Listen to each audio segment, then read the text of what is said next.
The Guardian has published a bombshell report that former Trump campaign chairman Paul Manafort met personally with the founder of WikiLeaks, Julian Assange, at the Ecuadorian embassy in London. WikiLeaks is refuting this story in the strongest possible terms. They're saying that they're willing to bet $1 million and Julian Assange's head that Manafort and Assange never met. The trouble is, in this situation, there are a lot of liars saying a lot of things. We will try to untangle whether or not Donald Trump colluded with the Russians. Then the good news is that a Virginia high school has made students recite the Pledge of Allegiance. The bad news is they're making them recite it in Spanish. We will investigate the meaning of inclusiveness.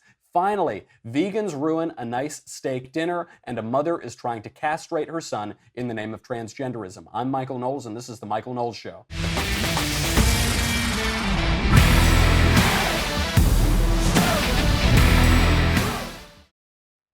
This is the most complicated news day that we have had in weeks. There is breaking news. For the first time, the Mueller investigation might become somewhat relevant with these charges that the Trump campaign chairman, Paul Manafort, met with WikiLeaks founder Julian Assange. You'll remember WikiLeaks is the group that released all of the Hillary emails, the DNC emails. This could be huge, or it's a total lie. We will investigate what we know. Buckle up. Of course, they give me the most difficult news day while I'm on the road from my boudoir here in Tallahassee, Florida, because I'll be giving a speech tonight. Before we get to any of that, let's make a little money with movement watches.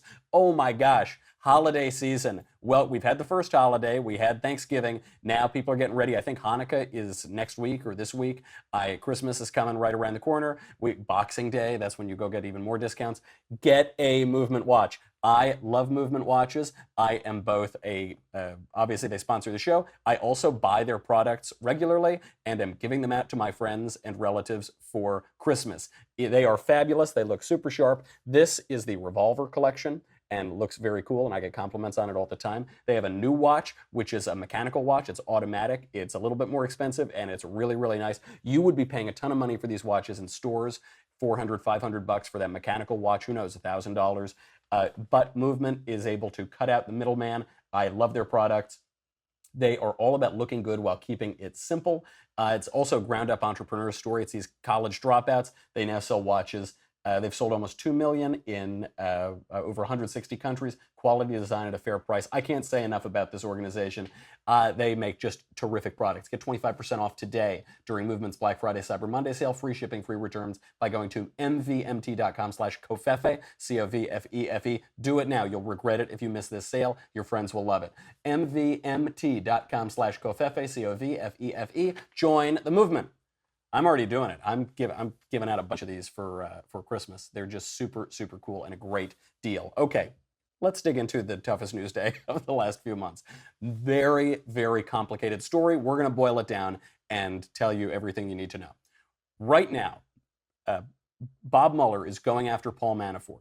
Paul Manafort, you'll remember, got a plea deal with the special counsel, Bob Mueller. Mueller is right now saying that deal is null and void, that Manafort lied to the special counsel, that his guilty plea is going to remain, but that he is not getting any special protections. Right now, President Trump is going after Mueller and the Mueller investigation. WikiLeaks is making million-dollar bets. What do we know so far about Paul Manafort? Paul Manafort right now is rotting away in prison in solitary confinement in Alexandria, Virginia.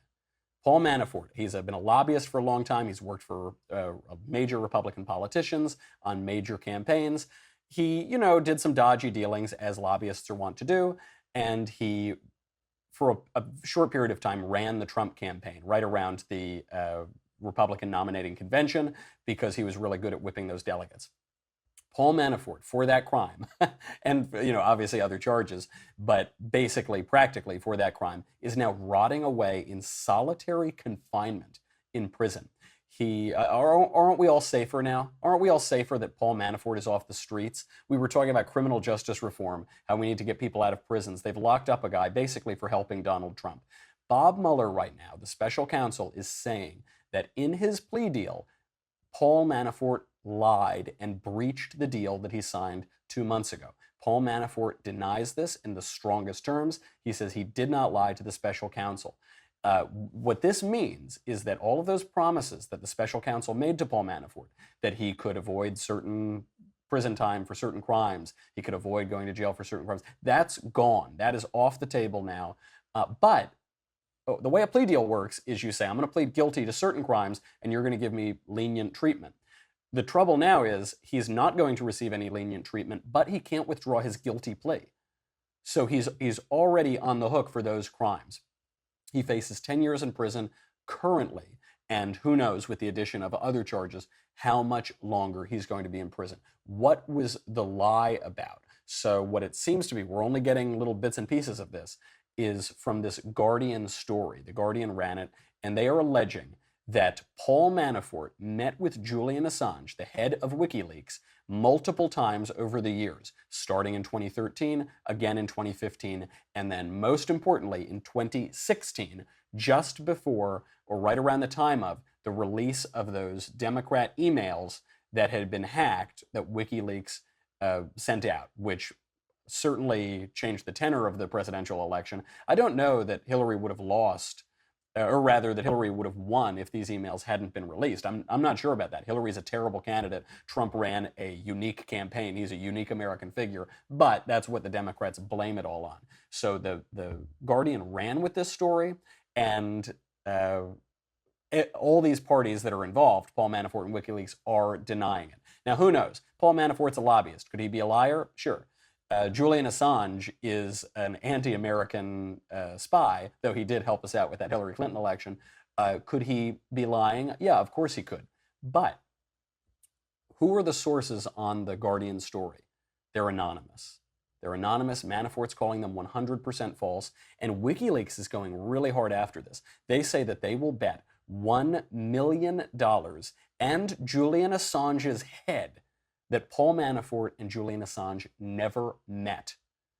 So where would they have met? Julian Assange has been seeking, he's had asylum basically in the Ecuadorian embassy in London. He's wanted by many governments, including the United States, for stealing their materials and releasing classified documents. So he's been holed up in the Ecuadorian embassy in London now for years. And apparently these meetings happened in the Ecuadorian embassy. This raises a few questions.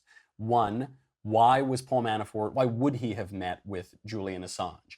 Well, he could have met when he was helping out Viktor Yanukovych, who was the pro-Russian head of Ukraine, when he was lobbying for him. I suppose he could have done that. WikiLeaks has a tight relationship with Russia. Why would he have met with him when he's just about to take the helm of the Trump campaign? Obviously, the Democrats are saying he met with him to ensure the release of these emails, to collude with the Russians, whatever you want to say. My question is, why are we only learning about this now? Why are we only learning now in 2018, almost 2019, that the head of the Trump campaign, around the time that he was named the head of the Trump campaign, walked into the Ecuadorian embassy in London, one of the most highly surveilled places in the entire world, because everyone wants to make sure that Julian Assange doesn't make a break for it. They've got all these eyeballs on this embassy, and he just walks in, and there's no record of Paul Manafort ever even being there. Paul Manafort is not a low-profile guy. It's not like Donald Trump dug him out of obscurity. Paul Manafort has been a major Republican operative for decades, since the 80s at least, and maybe the 70s. So what are the odds that he just walks into the embassy and there's no record of it? The Ecuadorian embassy has no formal record of Paul Manafort ever having been there. Oh, okay. I suppose I could understand that a guy with the political pull of Paul Manafort and an embassy that would house Julian Assange maybe might be a little lax with their record keeping, might be willing to hide certain things. But how could this not leak? How would we not know about this until just now? It seems a little dodgy. I'm just a little bit skeptical of it. And it's not just because I want to defend Paul Manafort or that I want to defend Donald Trump. It just, the timing is a little weird and the facts are a little dodgy. They won't give us the sources, and The Guardian is already backing off the story. This is the part that really makes me question it. So they put it up on their website this morning, and then 1 hour later, they start to back off of it. So the initial headline on The Guardian was, Manafort held secret talks with Assange in Ecuadorian embassy. The new headline, an hour later, an hour and 10 minutes later, Manafort held secret talks with Assange in Ecuadorian embassy, sources say. Okay. Now, John Nolte, our former colleague at the Daily Wire, great writer, his Twitter name is Sources Say, is Greek for fake news, because they always do that. The New York Times does the CNN. They say, sources say, and then they spout off whatever political nonsense is advantageous to their side. So that's one major change. Another change is the initial article read, quote, "It is unclear why Manafort wanted to see Assange and what was discussed." The new version reads, "It is unclear why Manafort would have wanted to see Assange and what was discussed." You see, that was a switch into the conditional. Initially, they were using very plain language. The new version goes into the conditional. Hypothetically, if he would have done this, why would he have done that? So the original says, "But the last meeting is likely to come under scrutiny and could interest Robert Mueller, the special prosecutor." The new version, "But the last apparent meeting is likely to come under scrutiny." Now, why are they doing this? The Guardian is doing this to save their rear ends, because now you've got Paul Manafort going after them, you've got Julian Assange going after them. They're all saying this is 100% fake news. It actually goes on and on. In the original version of the article, they say, according to two sources, Manafort returned to the embassy in 2015. Now, in the new version, it says, according to the sources, Manafort returned to the embassy in 2015. To the sources. Well, why is the change? Are there now new sources in there? Are there fewer sources? Are the sources a little dodgier? I don't know. Initially, the article read, why Manafort sought out Assange in 2013 is unclear. Now it says why Manafort might have sought out Assange in 2013 is unclear. Now, all of this might, this would, this could, this should, it sounds more like they're writing a hypothetical fiction now than that they're writing a reality. If I had some ham, I could make a ham sandwich if I had some bread. It doesn't matter how many hypotheticals we have. What are the facts? The Guardian knew this was an explosive story. They should have gotten their facts dead right. Dot their T's and cross their I's before they publish this. If they're backing off of this now, it's a little doubtful to me how accurate it could be. Now, why would the Guardian run this? Who are the sources? I don't know. I mean, we know that we have had some pretty dodgy characters from the whole beginning of this Russian collusion story. Why are we even talking about Russian collusion? We're talking about Russian collusion because during the presidential campaign, we know the FBI was spying on the Trump campaign. We know that there was the Steele dossier, that document that was used to launch investigations, which we now know was paid for, was funded by Hillary Clinton and the Democrats. You've got characters in the government working on these things, characters outside of the government working on Democrat politics. So much of it seemed contrived, and so much of it seemed faulty. How do we know whether the Guardian article is real or not? How do we know whether the sources are reliable or not? The whole Russia investigation is based on misinformation and faulty stories. Just remember that Steele dossier, the beginning of all of this. It had the urine tape, the alleged urine tape was written about in this. So foreign policy analysts went over it. There was a long spread in Newsweek, of all places, that showed a number of inconsistencies in that Steele dossier, just to go over a few of them. The Steele dossier alleged the Russian regime has been cultivating, supporting, and assisting Trump for at least 5 years. That claim seems the most preposterous. Who 5 years ago would have thought that Donald Trump would become president? He's a guy who'd been bloviating about possibly running for president since the 80s. Nobody took it seriously. He never did it. He had other interests.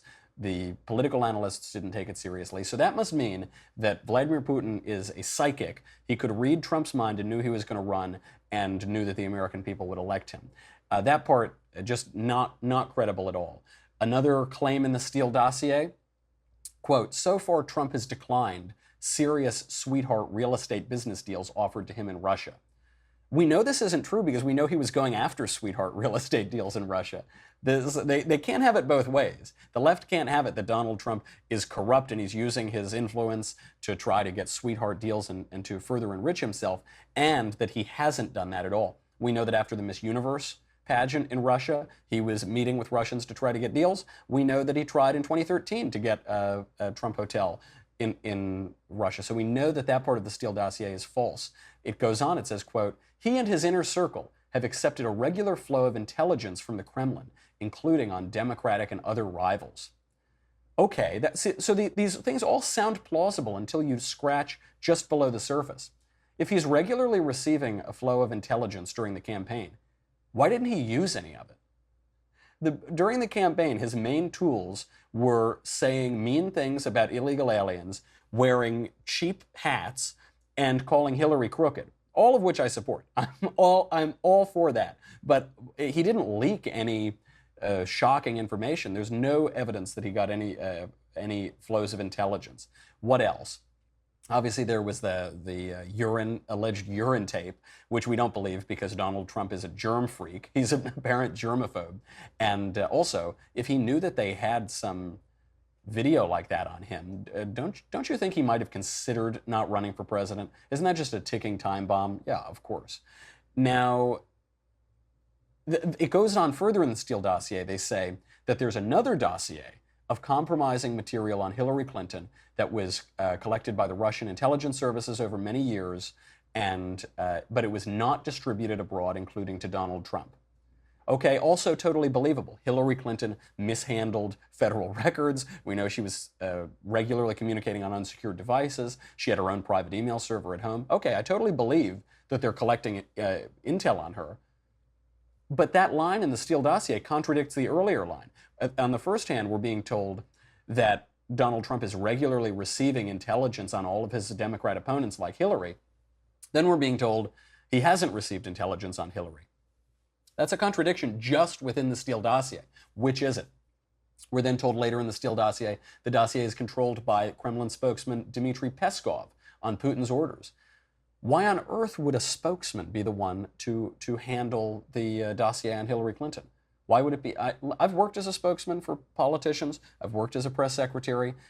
That isn't the sort of thing that you do.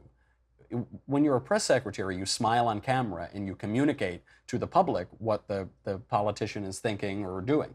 When you're a spy, that's when you control dossiers and you control surveillance on other people. Also, it was pointed out by Russian speakers when the Steele dossier came out that the syntax in many places doesn't look like it was written by a native English speaker.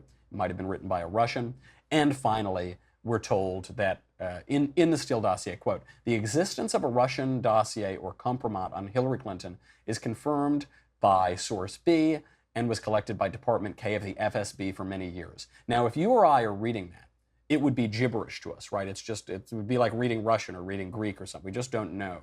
But what foreign policy analysts have pointed out is that that department, Directorate K, does not do intelligence on foreign leaders. There are other departments that do that, SVR, FOPSI, other departments that you or I have never heard of, but Directorate K doesn't do that. So how did all of this get in there?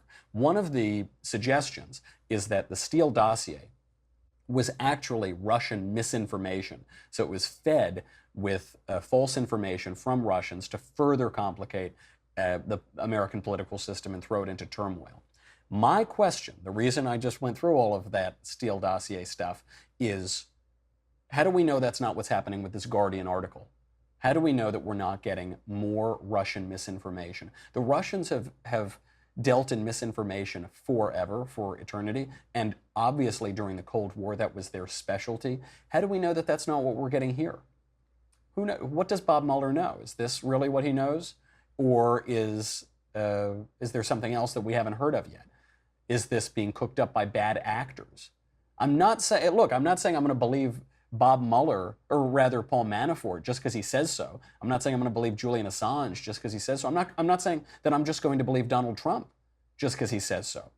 Or likewise Bob Mueller or Peter Strzok or any of the other people working on the Mueller investigation. But we've got to parse this out. We've got a lot of people with a lot of interests here trying to cover up a lot of different things. So which is it? I don't know. We know also today that Mueller is not only pressuring Paul Manafort, we know that he's pressuring Jerome Corsi. You might know Jerome Corsi. I've followed him for a number of years. He's a conservative writer, kind of a conspiracy theorist type. He says a lot of kooky things. So some people completely write him off. It's worth noting, the guy does have a PhD in political science from Harvard. So you can't write him off entirely. He's not, you know, he is a guy who has at least studied political science, political philosophy at serious places. Jerome Corsi now expects to be indicted, and he has apparently rejected a plea deal. This just a few weeks ago, Jerome Corsi went on television. He said, Mueller is going to indict me soon. Here's Jerome Corsi. I got served a subpoena on August 28th at my home. 2 FBI agents show up unannounced. And I did not talk to the FBI. Of course, my wife was pretty startled. And we began a series of discussions with them that have gone on for 2 months. And at the end of that 2 months, even though I did everything I could to cooperate, the entire negotiations, discussions have just blown up. And now I fully anticipate that the next few days I will be indicted by Mueller for some form or other of giving false information to the special counsel or to one of the other grand jury, or however they want to do the indictment. But I'm going to be criminally charged. Well, he predicted it, and it sure looks like things are going that way. Now we've learned that Jerome Corsi, who, you know, he's a conservative media type, he's written some books. I think he was on InfoWars when he was going, you know, a little further out. So he's selling vitamins, you know, and talking about the gay frogs. No, I don't think he was. I think Alex Jones was doing that. He now expects to be criminally charged, and he's rejected a plea deal. Now, what is the plea deal about? What is he going to be charged with? Throughout this entire Mueller investigation, they haven't gotten anybody for any actual crime related to the Trump campaign. They haven't gotten anybody for any actual crime related to working with Russians or getting information or spying on Hillary or whatever. They haven't gotten them for that. They've only gotten them for procedural crimes, for lying to the FBI or perjuring themselves or not telling the whole truth. And of course, the old line in D.C. is you could indict a ham sandwich, especially on a procedural sort of crime. So what is the perjury? Did he perjure himself? The issue with Jerome Corsi is Jerome Corsi predicted that WikiLeaks had John Podesta's emails a week before they were released. He predicted that they had them, and then a week later, WikiLeaks releases them, and now Mueller is looking and saying, how did you know that? Jerome Corsi is saying it was a lucky guess. Obviously, Mueller thinks that he was tipped off by somebody, that he was in contact with somebody at WikiLeaks. Who knows? Was it a lucky guess? I don't know. It's hard to imagine that. It's not totally out of the realm of possibility because John Podesta was running Hillary Clinton's campaign. So I suppose I'm not saying it's 100% not true, but that's not even the question. The question on perjury is, did he intentionally, willfully lie to the investigators, or did he just leave something out? Did he omit something? Mueller is now pressuring Jerome Corsi to plead guilty to 1 count of perjury. And how will this relate? I don't know. This could relate to WikiLeaks. This could relate to Roger Stone, who said that he had had information from WikiLeaks, and then later said he didn't have direct information. It was through an intermediary. Who knows?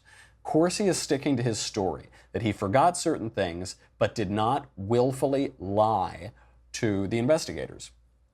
I almost am tempted to believe him here, because if he enters into a plea deal and says, I lied on 1 count, and maybe it could be reduced, or maybe this, or I could be pardoned, or I won't be in jail very long, or whatever, that seems preferable to them throwing the book at Corsi. But what Jerome Corsi is saying is, I would rather rot away in prison than cop to something that I did not do.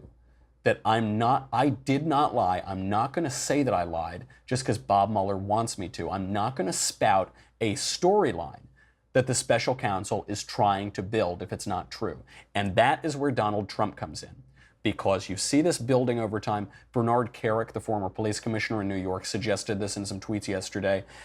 Some on the right are now saying that the special counsel has a storyline. They have a narrative of Trump collusion and nefarious activities that they are going to build, and they are going to force people to say that it's true, even if it's not true.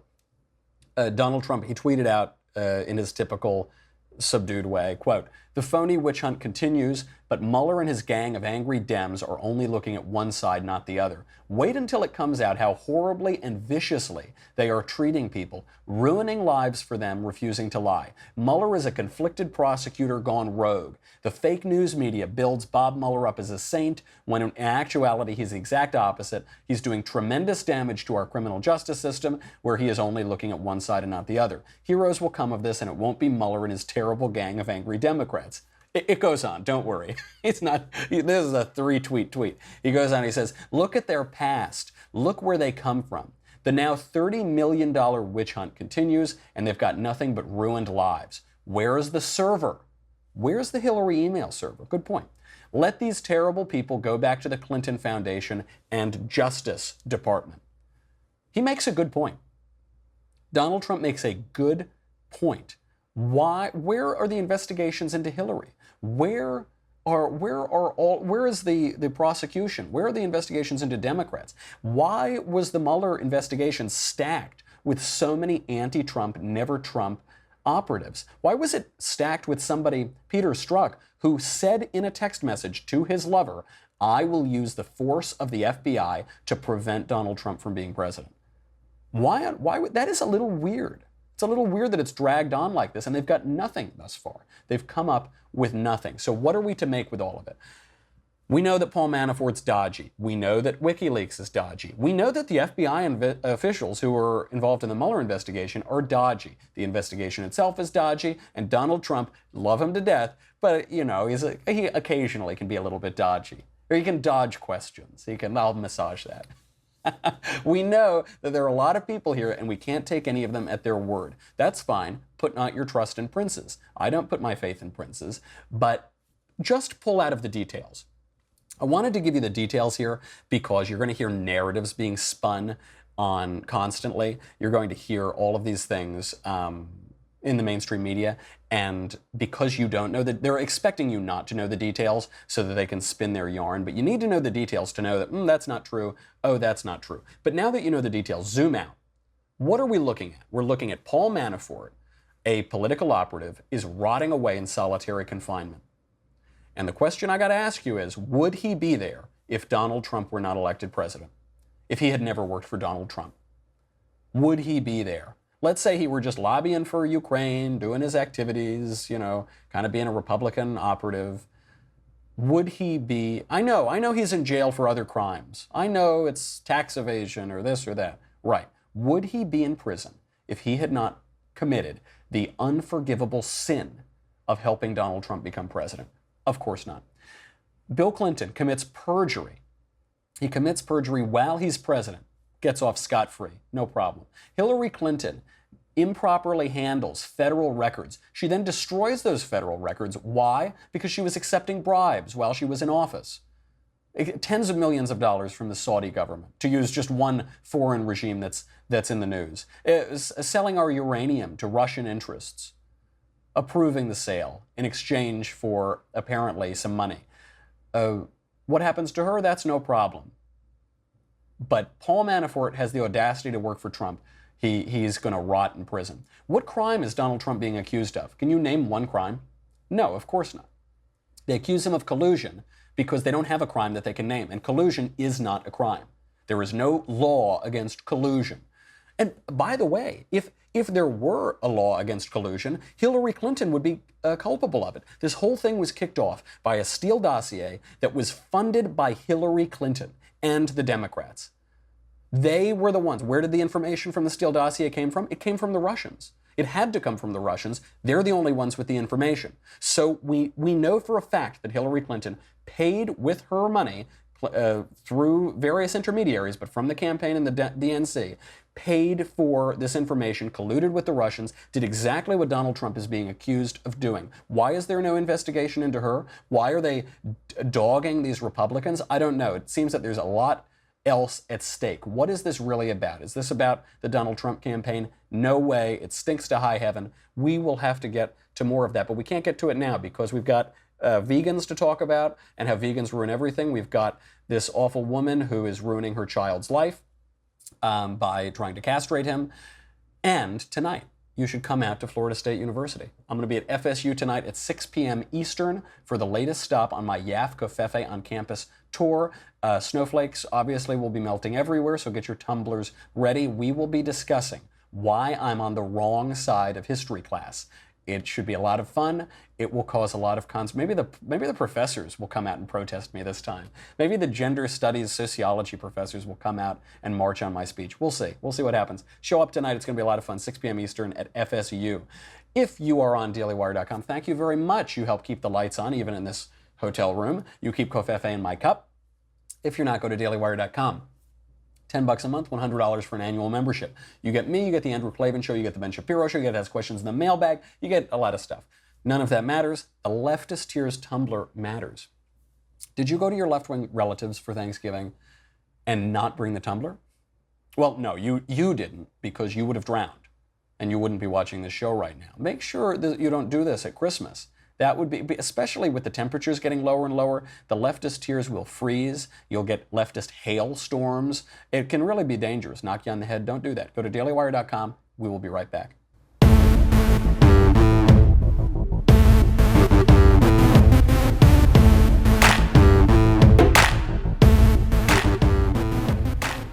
Now, enough about all of this international espionage, presidential advisors going to jail, major powers. Enough of that. That doesn't matter. What we need to talk about is how vegans ruin everything.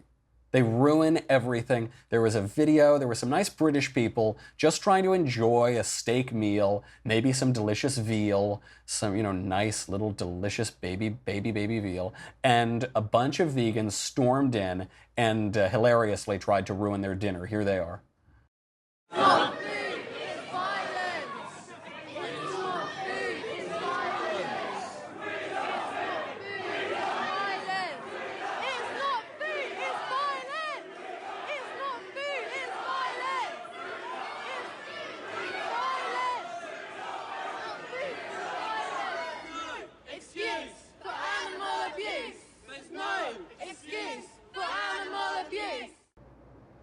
There's no excuse for delicious foie gras on cheeseburgers.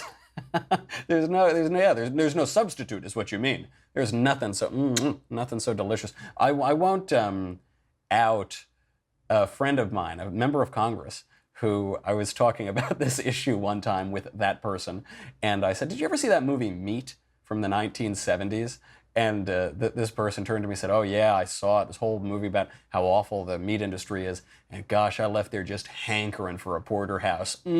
Couldn't wait, licking my chops in the movie theater." so these lunatics were coming in there. And the reason I bring it up, obviously, these vegetarian types are always a little excitable. But the reason I bring it up is to show the moral idiocy and the moral mistakes that can come when you hone in on one very minor aspect of the human life and you make an idol out of that, and you make that your God, you turn into a moral idiot. You make a lot of errors. This group was called Direct Action Everywhere. They come, and I guess they're going in everywhere. Better not come to my steakhouse. They go into this steakhouse in Britain, and the normal patrons who were just trying to enjoy their meal, you couldn't see it in the video, but later on they start mooing. So you see them say, food, it's not food, it's murder, it's violence. And you just hear the patrons go, moo, moo. So that was pretty funny. But veganism is on the rise, and it's on the rise because this country is morally very confused. Right now, there is one survey that showed that since 2014, so we're talking the last 4 years, veganism has increased in the United States by 500%. I didn't believe this until I recently was having lunch with some friends of mine, and they're vegan, and they brought me to a vegan restaurant, and I paid $30 for a mushroom, and I was very angry, and I ate beet ketchup. And not real ketchup. I guess for some reason real ketchup is not good enough for vegans. So it's made of beets and it's not ketchup and it doesn't taste anything like ketchup. So this is a moral idiocy. I don't mean that my friends are moral idiots, but in this regard, they're missing the forest for the trees. This is emblematic, I find, of a lot of vegans, maybe all the vegans, seem to care more about animals than people. We talked about this last week. How many vegans do you know who are pro-life? Probably not many. I know a lot of vegans who are pro-abortion, pro-choice, and yet they freak out if you eat an oyster. If you eat it, and the oysters matter. We'll get to that in a second. But plenty of immoral people can be vegetarians. Hitler was a vegetarian, and Hitler loved dogs. He really. I don't use this just as an example. You know, Hitler drank water, and Hillary Clinton drinks water, and therefore she's terrible. But I am pointing out Hitler, who is rightly considered one of the most evil figures in history, certainly in modern history, did have this moral stance of being a vegetarian, and he loved animals. Some people are shocked by this. They say, "Oh my gosh, can you imagine? It's so strange. Why?" No, it makes perfect sense to me. He didn't really like humans very much, but he certainly liked animals. He mistook what matters in the order of life and in the natural order. These vegans believe that a little chicken is more morally valuable than a human baby. Why is this? This leads even to certain questions. I hope that we get for the vegan movement what we have gotten from LGBT and feminism and transgenderism. That is an essential conflict that starts to hit them. Because in feminism, you have the deconstruction of gender, the breaking down of the gender categories. Ultimately, this leads to the denial that gender exists at all. This leads to transgenderism and ultimately the undercutting of feminism. I wonder if we'll see the same thing with veganism, because what we're told by veganism is it's not just enough not to eat meat, or not just enough not to eat, baby seals and dolphins or something, or not just enough not to eat cows, but you can't even eat animal products. You can't eat fish, you can't eat milk, you can't eat cheese, you can't eat eggs, you can't eat things that come from animals. Why? Because then the animals have to produce them and they're suffering and it isn't good and it encourages more farming of animals. Okay, so that's taken it to another extreme. There was an article in the Huffington Post recently which said that vegans are not allowed to eat oysters. What's an oyster? An oyster is just a little bit of goop that you put some sauce on sometimes and slurp down at a bar while you're having a martini. That's what an oyster is. Doesn't have a nervous system. It in almost no way resembles an animal. So some vegans have said, well, it doesn't even have a central nervous system. It doesn't really matter. Now vegans are saying you can't eat that either. It feels pain in its own way. There's no scientific basis for this. Oysters, of course, don't feel pain. But what they're saying is, how dare you be so presumptuous as to impose your categories of pain on the little oyster. This is exactly what happened with the transgender movement and feminism. They said, how dare you impose your categories of what is a woman or what isn't a woman on humanity. Don't you dare suggest that men can't have a uterus. Some men have a uterus, to quote Planned Parenthood. So it's the same thing, and you're seeing this in veganism. How dare you impose your Western science on the oyster? The oyster might feel pain, we just don't know. Well, where does that end? Does that just end with oysters? What about scallops? Okay, maybe scallops too, or mussels or clams. What about a carrot? A carrot doesn't feel pain. A carrot's not conscious. Yeah, right, an oyster's not conscious. It's certainly not conscious, not sentient. Are you kidding me? What about a Venus flytrap? Those are plants, right? But the plant closes its little flaps and eats flies. It's a carnivorous plant. Can we eat the Venus flytrap? Is that not sentient? It reacts to external stimuli. Stimuli, sorry. It reacts to them, but many plants react to external stimuli. It's reactive. Who are you to say that it doesn't feel pain? Where does this end? Why are you imposing your category and saying that animals' lives matter, but plants' lives don't matter? Now, it will get to this point. There will be people who do this. They won't last very long because they'll starve to death. But at a certain point, we have to consume things that live. We can't just eat rocks. This is what the devil tempted Christ to do in the wilderness. He said, turn that rock into bread. He said, I'm not going to do that. That's a fantasy. That's ridiculous. So where is that going to go from there? Obviously, what they're going to be following that idea to its logical conclusion. But the premises themselves are not logical. The idea that we should exalt the oyster over the human being. Humans are more important. We have more dignity. We are conscious. We have dominion over the land and over the sea. That is the reality of it. And the denial of that reality by the vegan movement and vegetarianism is plausible at a little bit. It's plausible when you eat less red meat. It's plausible even when you give up cheese, like a dummy. I don't know why you would ever give up cheese. But when you take it to its logical conclusion, it's not plausible, and that's fine by me. They're going to look even more ridiculous than they do when they interrupt those Brits eating mutton or whatever British people eat in steakhouses. In a school in Virginia, in Fairfax, there is some good news. I was so excited when I saw this story today. The news was that the school is making the students read the Pledge of Allegiance. Oh, that's good. Oh, I'm very pleased to see that. I mean, in a lot of places now, you don't have to say the Pledge of Allegiance. When I grew up, you said the Pledge of Allegiance. Now, even at events, I'd go to dinners, you recite the Pledge of Allegiance. Now, people don't really have to do it. So that's a good sign. The bad sign is the school is having them recite the Pledge of Allegiance in Spanish. This is a pretty bad idea. So they started doing it. They did this for, I think, one day, and the parents were so rightly outraged by it that the principal came in and canceled it. Now, one mother who supported it said, quote, they had a native Spanish speaker read it Tuesday. End of school day Tuesday afternoon, the principal comes on and says he was sorry. He's sorry, he didn't want it to be offensive. They canceled the program. It was my understanding it would be Spanish, French, and German. I think there's 80 or 90 different languages at this school, and I thought that would be a cool thing. Okay, first of all, lady, there aren't 80 languages at your school. Certainly there aren't 80 being taught, and there aren't 80 being spoken. They're trying to count little nothing dialects or something, and I think they're just making that up. So there aren't 80 or 90 different languages, and also stop pretending that this is about French and German.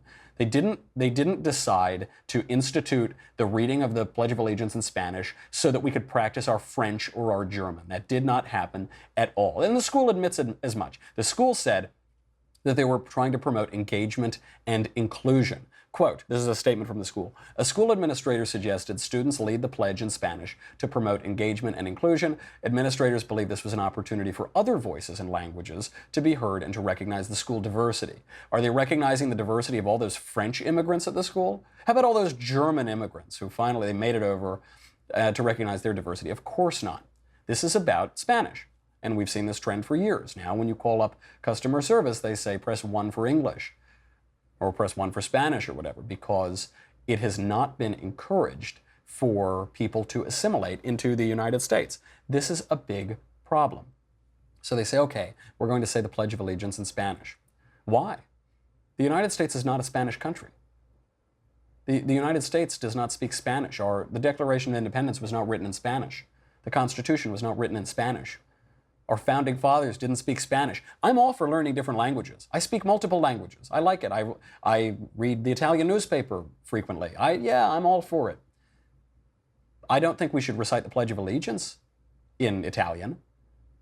The point of the Pledge of Allegiance is to come together as a country and say, I respect this country. I pledge my allegiance to this country. We are one nation, indivisible. What these people want to do is divide it. And it's because of such a perverse sense of inclusion. This is what another person said, another mother. Quote, it's inclusive. It's making them proud of their heritage and their ethnicity. So I was surprised that instead of continuing it, there was a nixing and an apology. Didn't seem right to me. It's not inclusive. It's exclusive. When you have people come to this country to be Americans, or they should, and if they don't want to be Americans, they shouldn't come. So they come to this country to escape whatever awful place they were living in before, and they make it here.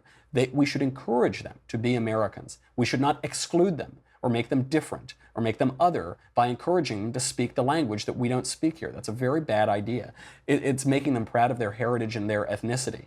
It's fine to take some enjoyment in your heritage. I do that. You know, I'm Italian, so I wear a crucifix.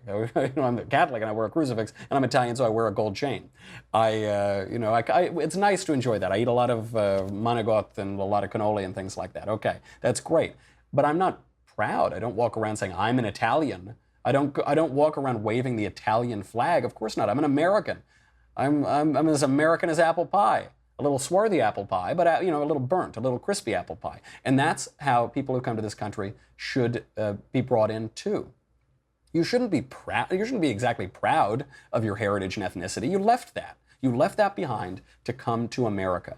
What translation, I wonder, of the pledge were they using in Spanish? Which version? They don't have a translation because the pledge is written to pledge allegiance to the United States. A really bad idea, not good for the immigrants who come here. If they're encouraged not to learn English very well or to speak Spanish, it will hurt them in their careers, certainly, and it will make them other. It will make them a second class. And we're here to be Americans. If you can't pledge allegiance under one language, then you're not pledging allegiance to your country at all. Okay, that's our show. I have got to go give this speech in FSU. It's going to be a lot of fun. If you're in Tallahassee, come on out. The topic, we'll be talking a little bit about American history, a lot about it tonight. We'll have to get to this awful mother in Texas who's forcing her son to be pretending to be a woman who is trying to castrate him. This woman obviously should be in jail or in a mental institution. We'll get to that tomorrow. In the meantime, I'm Michael Knowles. This is The Michael Knowles Show. I'll see you tomorrow.